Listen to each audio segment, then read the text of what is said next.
Fish Stripes Unfiltered, episode 30. We have made it to 30 episodes, so you could say 60 weeks. I think that's how it is, but it's definitely been more. We've been on a little bit of a hiatus since the Marlins season end, but you guys had Fishology, you've got the official show, and today we have a big special guest. But before that, Isaac Azout, how are you 30 episodes in?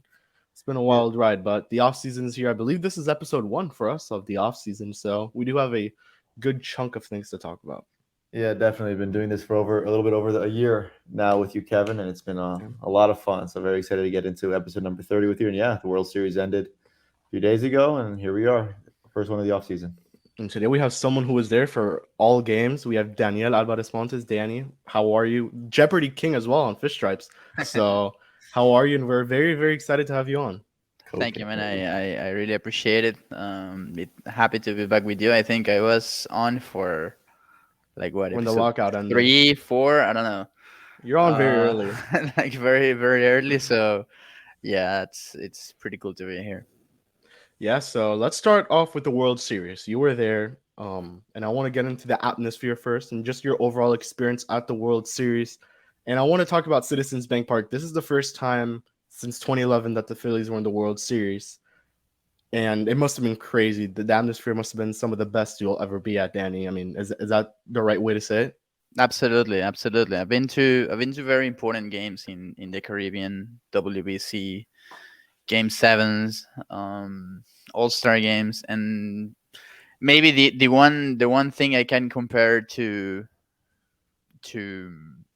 that atmosphere was the World Baseball Classic in 2017 with the DR and the US, because it was something crazy. I mean, when I got to Philly that off day, I went around the city, drove up to New Jersey, and I saw everything in red and green, of course, with the Eagles, but red. uh, People supporting the team, and then on game day, that was crazy. And to see the whole team, the whole city supporting the team and rooting for them, and just showing all the passion was something very special. I knew that when the NLDS and NLCS, the place was packed and crazy and Mhm. buzzing. But when Harper hit that homer of McCullers on Game 3 in the first inning, I thought we were just going down. Like the way the seats were shaking, I couldn't believe it. I told my mom, like, what the hell is going on? I mean, this is crazy. I've never felt something like this before. And it was very special to see, to feel, you know, sad for them that they didn't win, but at the same Yeah. time, the Astros and Houston deserve it so much. Yeah, Yep. and it's crazy because the rain out sort of moved their one of the home games to share a Sunday night football game with the Eagles, and I assume that didn't have any effect on the buzzing crowd at Citizens Bank for that game, right? Yeah, it was the Thursday game. Yeah. In Thursday night fact, football. it was the Eagles facing the Texans. Right, So it Yeah. right. was. I mean, you had both fan bases against each other for two different sports. Yeah, Yeah. it moved the plans for fans and also for media. Like I had to run and change the flights, reservations, everything. So it was kind of a crazy, I don't know, 3 to 4 hour moments, because when we got there, like I thought we were gonna play, but really late that night, and every person I talked to, they were like, "No, there's no way we're playing tonight." I'm like, "Okay, let's see how it goes." Right. Were you able to meet Mattress Mac by any chance? I wasn't. I mean, I saw him so many times. I think I had him one time, like right next to me, but I honestly I don't know if this is popular or not, but I don't like making Mattress Mac a big time thing. I'm like, you Um, again? Like I've been seeing you for every year of the World Series. I've been covering because the Astros are always there. I'm like, you're still here. yeah. But yeah, no, I saw him, but I was like, yeah, it's okay. Yeah, I think we share that unpopular opinion for sure. But anyway, because you were covering the World Series, you were able to be at Lone Depot Park for the introductory press conference with Skip Schumaker. I'm sure you were watching. What were your takeaways? From Skip, Kim, and Bruce, just sort of doing the whole conference in front of the media. I like everything I saw. The just what Skip said. The attitude he shows, the knowledge he shows as well. It's something pretty important for this ball club. I wasn't expecting too much from Kim or Bruce either. Um, but Skip was very nice, and I'm very looking forward to see him the moment I can. I can't wait to meet him personally. I've talked to some of the players that I have talked to him over the last couple of weeks, and everything I'm hearing is very good, extremely encouraging. So I think that's a good sign. That's a good start for Skip and his tenure here in Miami. Yeah, and Isaac, I want to ask you, since you were there, what were your thoughts of being there? I assume you spoke to him at some point, so just Yeah, want I to get was your quick thoughts. yeah, I was able. Me, Christina, and Jordan and I were able to talk to him privately after the big, presser in front of everyone. Even Marlins season ticket holders were able to ask him some questions. He had, a session with just the local media, and he's just a very intelligent, articulate guy who just knows what he's doing. He felt very fortunate that he was able to be a bench coach for the Cardinals during the 2022 season. He explained it. He thought he was going to be going to the World Series, but early round exit to the Phillies, to the eventual NL champions, was sort of hurt. But yeah, he was very nervous during the interview process, and I'm very excited to get to know him even more. I guess the other guy we can ask Danny about is Azout Campbell. He was in attendance for that as well as our first time sort of speaking with him. What are your thoughts on Oz being the another assistant for Kim Ing? Well, it's encouraging as well because when you see everything Oz was able to accomplish and the Astros were able to accomplish, or have been able to accomplish for the last decade, I mean half decade, it's something um, crazy to see that talent coming out of nowhere in the DR or Venezuela, signing with those low signing bonus and making it that far and being elites at the highest stage of baseball. It's something that really encourages you because I think that what the Marlins need more than obviously good players in the big leagues in the minor league system is to get that know-how and develop that culture, that development, um, to have their development side stronger, and being able to bring us from Houston, it's gonna help them a lot on that side. And every person I talked to in Houston during those days when I mentioned his name, and when people saw me and recognized it, like, hey, you're from Miami, Oz is going there, and that's awesome for the Marlins. Like, Hmm. I some many, but I mean, some guys on the Astros told me like, good for him, but damn, this is a loss for us because he's gonna be so good with the Marlins, and he was so good for Houston. So, yeah, I really like this move. Yeah, and just to, I guess, some of the names that he did acquire, and you could correct me, guys, if I'm wrong, but one of them was Christian Javier, one of them was, or Luis Javier Garcia, Javier Valdez Garcia. Jose Urquidy, I know was one, Or right? Kitty as well. He was very high on Jordan Alvarez before he signed with the Yeah, Dodgers, I heard. and of course he was the number one guy behind Jordan when they traded him for Josh Fields in 2016. It Mhm. seems crazy to me that that was the trade. It's not that they traded someone who helped the Dodgers in the 2017 run to get there. No, it's that they traded Josh Fields for that monster. So hopefully he can bring some of that to Miami. And not, I want to make this clear, not because not because the Marlins have us Ocampo now means that they're gonna be just like the Astros. You need more people to execute Mhm. those, Yeah. and hopefully having him in the front office is gonna help those people to execute the way they should. Yeah, that's actually Yeah. something that Kim mentioned is having, more three minds is better than one in that general manager Absolutely. position. So I totally agree with her and you there. I guess that sort of transitions us into what we can expect this offseason. Obviously, some moves have sort of been trickling down, just little small roster moves. But I just thinking, what can we expect? Obviously, this team will never be able to, compete with the Mets with free agent signings. As we know, the Mets just did $102 million for a relief pitcher, not Edwin Diaz. But what can we expect for this offseason?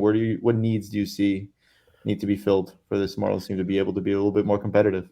Well, obviously, offense. It's number one. You saw how the offense performed in 2022, or underperformed, I should say, because that was really awful. At some during some points of the season you thought, hey, maybe they have something going on here, but Yeah. you need to get more out of Cooper, Garcia, Soler, and see what you're gonna do with that third baseman position, Wendell, Anderson. I really think they will stick to that middle infield combo with Jazz and Rojas, and Mhm. then going from there, that you can upgrade like in those positions at center field, third baseman. For See sure. what you're gonna do in the catching position. I mean, there are so many things that they have to attack on the offensive side. And that's what I expect them to do. Maybe I don't know if signing big free agents is gonna be the not the solution, but I don't think they're going there. Not Right. from what I've heard and what I've talked to people in the organization. I think they will try to move some pieces in the minor leagues or even the big league team to acquire those bats that are going to help them be more competitive next year. Because they know the Marlins right now they cannot compete against giving 100 millions to a reliever Mhm. or having the fills and giving more than 200 combined to Schwarber and Castellanos, Yeah. or having the Braves signing more Agree. people and things like that. And they're not going to do it. And if they do it, well, they committed more than 100 with, or almost close to 100 with Soler and Garcia. And you see how that played out. And they could be now even desperate to move those contracts because of how much they're paying them. Yeah. Um, so I think they will try to be smarter by acquiring those pieces, trading players, and yes, they could sign one player here or there, but I don't see them spending big time as Drew Sherman promised this last offseason. Yeah, and then you talk about trading. I mean, we've heard the names in the past, and I want to start with one of them. And then there was a small report today with Toronto, but we'll get into that in a bit. Brian Reynolds, the name we've been probably hearing since 2021, the last trade deadline. Do you think it maybe happens this year? I mean, after a down year, you would have maybe assumed the price goes down a little bit as well. Now less years of control with a guy like Brian Reynolds, who would man down the center field. He'd be your center fielder, so you would lock down a position and you would kind of clear out some of that immense depth that this team has at the pitching on the pitching side, because not all of the guys are going to end up in the Miami Marlins rotation. You could say Yuri's going to be a lock for some point. That guy's untouchable. Max Yeah, Meyer probably at some point when he comes back. You don't know what will happen with guys like Jake Eater, Dax Fulton, and you mentioned Trevor Rogers and Braxton Gary. You don't know what yeah. those guys are going to end up being. So, do you think it happens, and what would the price be for someone like Reynolds? Or either Lopez or Edward Cabrera. Yeah. Like I don't think any of those guys are untouchable. I mean, if you're not named Sandy or Yuri, you're basically good to go if they find the right package, of course. Mhm. Um, but I can see it happening this year more than last year for those two things that you mentioned, Kev. I mean that were key. Obviously, Reynolds had a kind of a down year, and also one less year of control makes a difference. And I think now the Pirates will listen more for Reynolds more than what they did last year, because of that, because teams knew that the price was going to be so high for him, and now after a low 2022 and being 1 year closer to free agency, it's going to be a difference. So yes, I could see the Marlins being more aggressive for him. I could see the Marlins being more aggressive, pointing to the AL East or AL Central for some pieces Yeah. as well. So I could see it teams, for example, like the Tigers, let's say, looking to get pitching, but also some minor league bat that the Marlins could have. And the Tigers have guys in their system and also their big league ball club that can play different positions and can hit and can run. So they're obviously, I mean, that's going to be, what I think it's going to be the target for them, to get more guys like Wendell type or Mhm. Yeah. Anderson type that can Yeah. play different positions, but also that they can hit even better. Yeah. So that'll be my guess. Not my guess. Well, yeah, kind of a guess, but also what I think they're gonna do based on what I've been Yeah. hearing for. Yeah. Yeah. I like that you mentioned that because that is, I believe, what they were mentioned. What the Herald at least mentioned, that they're gonna go for at least, I guess, more contact type hitters instead of, Yeah, and shifting a little bit away from the power hitting. So that's a good way, I guess, to it find makes the. yeah, it makes sense because if you can combine speed and contact, especially with how baseball is gonna look next year, Yeah. Hmm. like if we are still on the era of shifting, I would say, you know what, maybe forget about that and get power. But now it could be a little different with guys maybe being able to run a lot more on the bases and knowing that if you pull a ball, there won't be a fielder in that And position that it's gonna Yeah. stop you from getting a hit. You know? Yeah. really quick on Reynolds, Danny. Obviously, the Marlins struggled defensively in center field, offensively as well.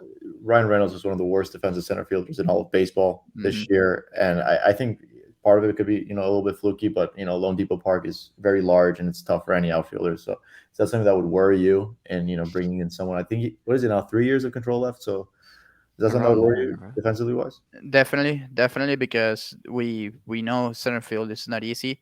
As you mentioned, Low Deep Park is huge, Hmm. and you need a good defender, and we saw that. I mean, we saw how Jesus Sanchez struggled. We saw how John Berry, when he played there, struggled, and many players have struggled playing there and left field for some reason. Left field, I think it's cursed at Lone Depot. Um, but yeah, that's something that worries me, and I wouldn't be surprised because obviously you expect power from your corner outfielders, Yeah, and if you can have a center fielder that can hit for power, like Marte, he's not a home run hitter, but can hit for power. um, Obviously, Marte is one of a kind. Yeah. You'll be good with that. But you also saw, for example, what the Astros did this year yeah, with Chas McCormick. yeah, He didn't hit, but he played elite defense, and he saved them in game five. yeah. I mean, that could have been one win away from losing the World Series if it wasn't for Yeah. McCormick and the catch he made in Philly. So I wouldn't be surprised if the Marlins go all in with a defensive center fielder because, yes, maybe he's not going to give you that many runs with his bat, but he's going to save Big. you those runs with his glove by playing good center field. And so that's sort of what they did, I think, in their previous World Series appearances with Jake Marisnick, a former Marlin. They had him playing a lot of center field in those Yeah. pivotal playoff postseason games. So Yeah. that was interesting. Another player that we sort of wanted to talk to you about, I'm sure he's one of your boys, Gabriel Moreno. It was reported that Toronto does want to move one of their catchers. I've never seen an organization have that much catching depth already ready for the big leagues. Yeah. Not a match made in heaven for Miami? Or do you think they want to give Stallings a little bit more time? The thing with Stallings is that you're gonna get a good defender behind home play, even Right. though he wasn't as good as last year. Obviously, when you win a Gold Glove, um, the standard's pretty high. Yeah. And he wasn't that good this year. But the way Pablo Sandy trusts him, it's key. And Moreno, even though he's mature, being that young, I think that he needs more time to fully develop on that side. Honestly, I think he's a great prospect. I remember breaking the news Yeah. when he was called up, and uh, I covered his debut in Detroit. Like I Yeah. had that trip planned to a Miggy 3,000 hit ceremony, but I was lucky enough to see him make his debut that day, and I think he's just a special kid. So yeah, I would like to see the Marlins going for him this offseason, and see what can they do to develop that side of calling the game and being able to communicate better with the pitchers. And the fact that you Yeah. mentioned that, I totally agree because I do agree with you that he needs more time a little bit. And that sort of maybe correlates well with Miami because, they did just get Stallings, and I think Stallings would be the first half catcher for the entire regular season next year. So I think that would be actually a perfect. Which starting pitchers would Toronto be looking for? Major league ready? Would they be looking for Major League ready, Major yeah, League Yeah. ready. Edward Yeah, Cabrera? I think we saw it um, with who was I mean in the playoffs they needed that pitching and that extra starter, and I really see the Blue Jays going for that pitching. They were close last year. I think that It's that Kikuchi signing them. yeah, Kikuchi he was and Ryu was hurt. Yeah, So they Barrios need wasn't as good. Barrios wasn't as good.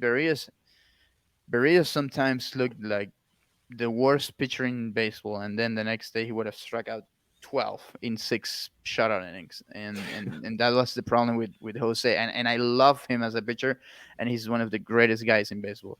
But he was so inconsistent. But I think that they will look for big league pitching, and they weren't that far last year with Miami. I think that the lockout really froze those plans because they were not that far away from making a trade with Miami.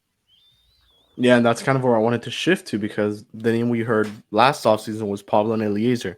Hmm. And, we heard Alejandro Kirk, Gabriel Moreno, but I want to shift in on Pablo Lopez specifically. What do you think would happen this season, this offseason with Pablo? How much do you think they would entertain this opportunity to trade Pablo after not doing it in in the trade deadline after seeing Luis Castillo going for the amount of prospects that he did? You kind of maybe after that would have assumed, man, Miami really should trade Pablo Lopez if the pitchers on the market are going for that much because they got one of the best prospects in Noel V. Marte, for example, with the Luis Castillo trade and a lot more.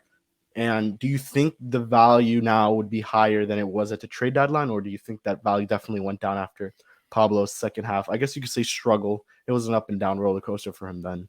But I think there are two ways to see it with Pablo and his second half. If you want to see it as with the results, then he lost value.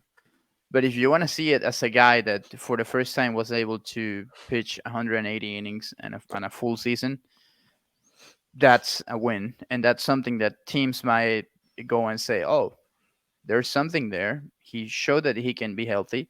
So maybe if we can develop something else in his pitches, and we give him a work plan for the off season, then he can have another not 180. He can have 190, 195 because he has that type of talent and go for it. So I think the Marlins are in a very difficult position with Pablo because I think that if you trade Pablo for prospects, that means you're maybe not going all in 2023 to Yeah. compete. That's what that would mean for me. Now, if you go and you stick to Pablo and give him a 3-year extension, then you are okay. I want Pablo and Sandy to be my 1 and 2 for a long time, and then they can move a piece like Edward or Daxton or whoever they want to move in the minor league system to get those bats that they need to compete now. So yes, they I'm sure they're talking about it and seeing what the best scenario could be for them because it's a really tricky situation. I don't think that the results that he had on the second half will affect him. I think it might just help him because he showed that he can be healthy for a full season. So um, that opened some eyes for the other teams.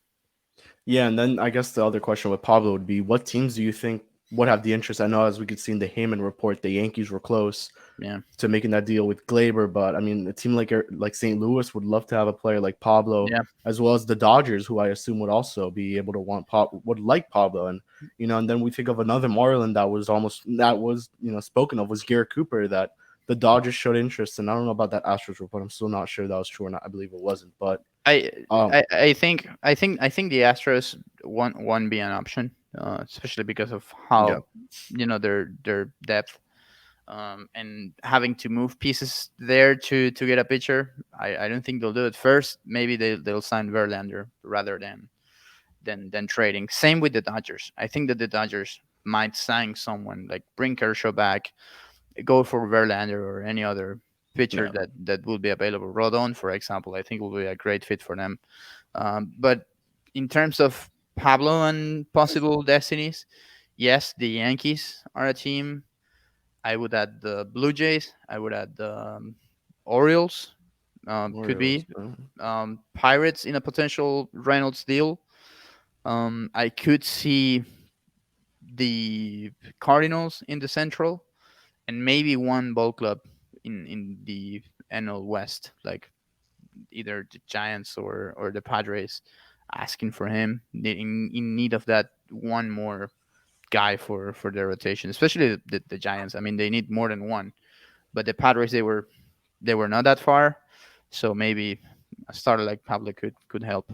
I'm curious And you as meant to, go sorry, for it. Kevin. I'm curious as why you mentioned Pittsburgh a couple times with I was Pablo. gonna ask that too. Why would Pittsburgh want Pablo?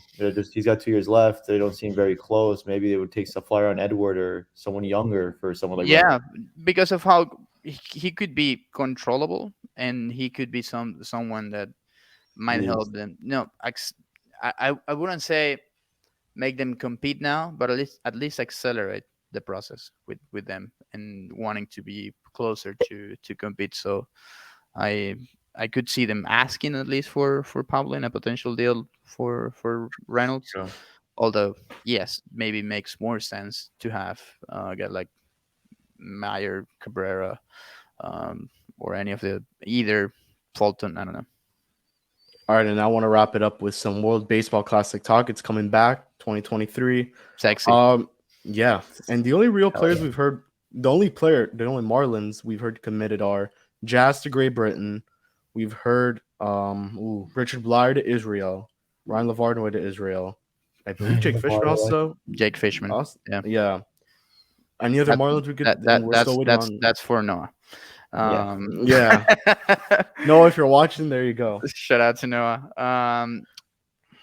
Yeah, I mean there are players from the team that will go, but of course they need permission from their ball clubs, the ball club, and Sandy and Pablo are number one Yep. names that come to my mind, especially if you want them to see to start that inaugural game, with the DR and Venezuela. That's the dream of all of us to have both going there. Although I don't Yep. think it will happen because I don't see Pablo going against the DR. But that's another topic. Why But yes, not? maybe because I don't think they will want Pablo to go against that lineup. I think Yeah. Pablo might be a guy for Puerto Rico the next day, and then maybe you can have a guy like Ranger Suarez, Luzardo, or Martin Perez against the DR, Mm. especially with what Ranger showed this October. The biggest stage for him in the World Series, winning that game three. I You think, mentioned Luzardo. yeah, You see him Luzardo's going? 100%, 100%. He wants to play. Venezuela wants him to play, and he's fully committed. I mean, of course, for pitchers more tricky and they need permission, but I see Luzardo 100% playing with Team Venezuela. Um, then yes, Jazz with Great Britain. That Yep. that could be something interesting. Especially And since he's playing shortstop for them. yeah, yeah, and I think it's good for the tournament. I think the tournament this is gonna be great. I hope you Yeah. guys really can make it because this is gonna be the greatest tournament ever. Um, Will Acuna be able to play for Venezuela? I think Yes, he will. He will. He's playing 5 games in winter ball, right. beginning in 2 weeks. Okay. So if the Braves gave him permission to play 5 games in Venezuela, Yeah. they're definitely giving him permission to play Yeah. in the WBC. They better. If not, I will personally show at Alex Antopoulos' office in Arizona County to discuss that. I Oh, will personally do it, but no, he will play. He knows he will play. Obviously, the Braves were skeptical with that, and um, they were like, hey, yeah, we rather have you waiting and getting ready, getting fully healthy, but he will play in the WBC. And then I guess I the sort final of player I wanted to go for it, Isaac. My bad. just I guess sort of how that sort of answers my question. Just how much some people love the World Baseball Classic. If you were a GM, if I were a GM, I would be a little bit more reluctant just to let some of my star players go play in these tournaments. I don't know what your thoughts are, but look at some people are just so in love with this tournament, me myself included. So I just your thoughts on maybe letting someone like Acuna who's coming off an injury, letting someone like Pablo or Sandy who just threw 200 innings for the second year in a row go play in this intense tournament. Wouldn't you be worried a little bit that I know Yeah, Stanton and Yelly played in 2017. I was worried, scared, especially with Stanton. yeah, but they were kind of established at that point, and they were like both Stan and Yelly finished healthy. That's not the case with Ronald, for example, and that's a good point that you bring, Isaac, because it's every GM's fear, to have a player getting hurt Yeah, before. I mean, because what happens if the player gets hurt in a regular spring training game? right. You It's feel an better. injury. You feel It's an better. injury, but you feel better because you say, okay, at least it was with us, not Right, without us, like right. Watching him. fully Yeah. on watching him or on with the player, right? Yeah. And that's the biggest enemy of the tournament, the time of the year, and teams not letting players play. Like you see totally the opposite, and we're seeing it now with the World Cup in Qatar. You won't see Barcelona telling or PSG telling No. Argentina, sorry, PSG telling Argentina like, hey, Oh, don't play Messi for 90 minutes, play him for 45, just because we don't want him to get hurt. Now we're Right. seeing players that will miss the World Cup because they got hurt with their local teams. So it's totally the opposite in MLB. But I Hmm. think that at the same time, teams, MLB as an organization should be able to tell the teams like, hey, you gotta consider letting your players play, because this is just gonna be better for the tournament. Also, the teams will say, yes, but it's better for my tournament if my players are healthy. So that's the tricky part, and there's not a better time in the year to do it than March, and that's already a bad time Hmm. because you cannot do it right after the World Series. You can't stop baseball season for 2 weeks like they do in hockey Hmm. to have the tournament in, let's say, in July. Like let's say instead of the All-Star game, we have the WBC. That'll be great. no But way. but there's no way the league Yeah. stops for 2 weeks just for that tournament, because they Yeah. can get hurt there as well. Right. So yes, it's complicated, but now because of how important it's becoming, the tournament for the players, think that teams might be able to let them do it, and obviously the tournament itself with the way it's being played, especially with the pitchers, they can't go more than 65 pitches in the first round, and they cannot pitch in back-to-back days. So it's basically the same way they treat any sprint training schedule for them, Right. and I think that's what helps teams letting more of their players go.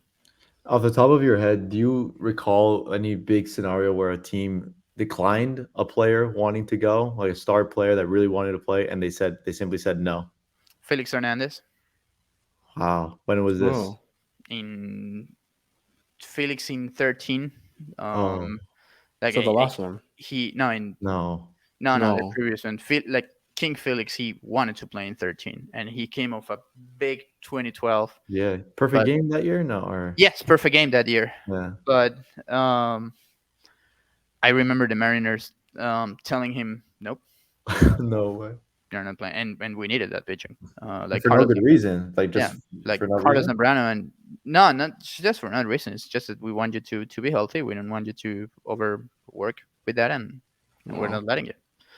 Um, maybe Johan in '09 with the Mets.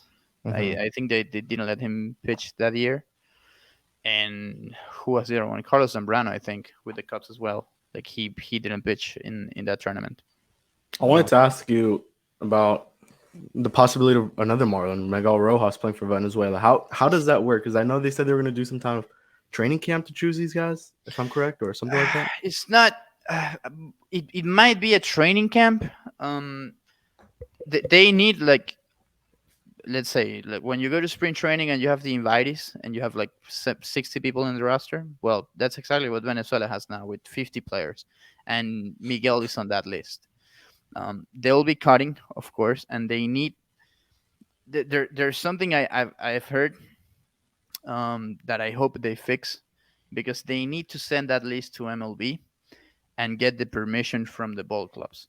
But if Oh yeah. that player, if a ball club says no, we're not allowing him to play, then they cannot use that player and they cannot replace that player with another one. So they gotta make sure right now who's really gonna be able to play. To not, I mean, because let's say they ask permission to the Braves for Acuna. That's the easiest example, and the Braves said no, we're not letting Acuna play, and there's no way you can replace him on the roster.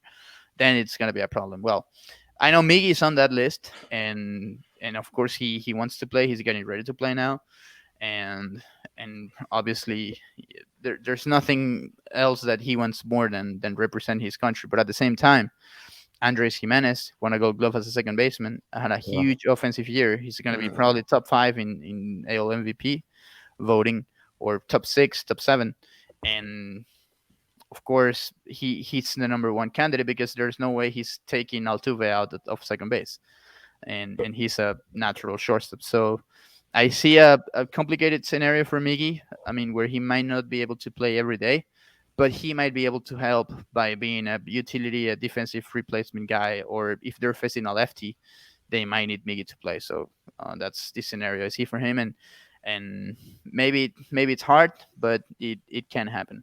So I would say And it's then 50-50. and then finally, any other players on the Marlins roster you think would play besides the ones we've already covered? Um, well, Trevor Rogers, USA? No, no, I don't think the USA. they're Um, stacked. the USA, yeah, they're stacked, and it depends Yeah. on the pitching. But honestly, I yeah, I don't see any other right now. Maybe No Avi a Dominican. Garcia. Avi Avi is an interesting case. Avi Yeah. is an interesting because he had such a low season, and obviously Venezuela right now is they're not very deep on the outfielders, but Anthony Santander had a good year in right. Um, Obviously, Acuna is a center fielder and Peralta's a Gold Glover in Oh left. yeah. So, as a four outfielder, maybe would he go as a fourth outfielder, or and not playing with the Marlins that much, or well, let's say not playing that much in the tournament when he could be playing every day in spring training when where he Right. knows that he needs to get better to help the Marlins. That's the other part. For example, I don't see William Contreras making the team because William he might be, or he would be the third catcher behind his brother and Salvi Perez. Hmm. Oh yeah. Salvi And still, huh? yeah, Salvi, of course, absolutely. And not playing with the Braves during that time and not being able to take that many at bats during the tournament and losing ground in the Braves. So that's why sometimes you see players staying with their teams and you say, "Oh, he didn't make it yet," but you gotta consider situations like this one. So I'm sure that maybe William might be the catcher for Team Venezuela in 2026, but um, not right now because of his situation with the Braves and the current situation of the Venezuelan roster. Yeah, you'd The think that Marlins. catchers is a different situation because spring training is so vital to get to know the pitching staff that Yeah, that one you really got to be certain. Like a guy like Salvi, you're a veteran. A guy like Wilson, you're a veteran. But William, it really would behoove him to just be in spring training with Atlanta, knowing that he'll probably. I'm not sure what the story's going to be with Darno, but I think it would be with catchers. It makes a lot more sense to you got to be yeah, really you got to be established with your pitching staff. So if you're your first year exactly, catching team, it's a different case. Go ahead, absolutely. Kevin. Yeah, and the last thing I wanted to mention was that the Marlins are playing one of these Miami teams that will be down here. The Marlins will be playing in spring training. You have No, any idea who it could be or not yet? Not yet, but I've heard that it might be Team Israel. Yeah, that's no, the one that I So was that would thinking. make Noah. I would mute Noah during those days and probably stay away from him, 100%. Um, but I know Team Venezuela will play and practice in West Palm Beach, so that's kind of breaking news. I think no one has reported this. Uh, There you have but it. yeah, they will play in West Palm. Makes sense, especially if Omar Lopez stays as an Astros coach because he obviously he's managing the team. He's managing Team Venezuela, and he's gonna have them close. I know the Dominican guys will play over the Fort Myers area. Port Charlotte obviously makes sense with Rodney Linares being the Rays bench coach and being the Yeah. manager for the DR. So I would expect the Marlins playing Puerto Rico, Israel, and maybe Venezuela. All right, then there you have it, and that's exactly where we will end it, unless you have anything else, Isaac. No, sir. Thank you so much, Danny. We appreciate the time. It's always fun with you, and maybe in a couple, maybe a few weeks, we'll get you on during spring training, or a couple months. I'm sorry. Absolutely. Whenever Yeah, and whenever that's you well, guys want it, need it. Thank you once again for having me. I can't wait for the next Jeopardy game. I hope it. When are we playing again? Thursday or? I think tentatively, hopefully next Wednesday, a week from tomorrow. But with all these moves starting to happen a little bit, it might be Yeah. tough to do Yeah, Jeopardy. I told Eli. I think Eli is behind the scenes. I he told is, he Eli is, like, he's hearing it. once the World Series is over, then I'll be good to go. Yeah, And that's you can blame it exactly on the World Series if you want, or if you just didn't want to lose to me, it's okay. You don't No, have to. no. You don't have to fib, Daniel. Yeah, still all right. still undefeated. But yeah, Yeah, well, no, you lost to I Alex lost to Aguirre. Aguirre, but I didn't lose to Isaac. Oh, Right, you haven't you lost to cheated Isaac, to you're me. right. Yeah. All right, so from Isaac, from Daniel, myself, Eli behind the scenes. We'll see you guys all next in 2 weeks. Peace out and go fish. We gotta end it off right.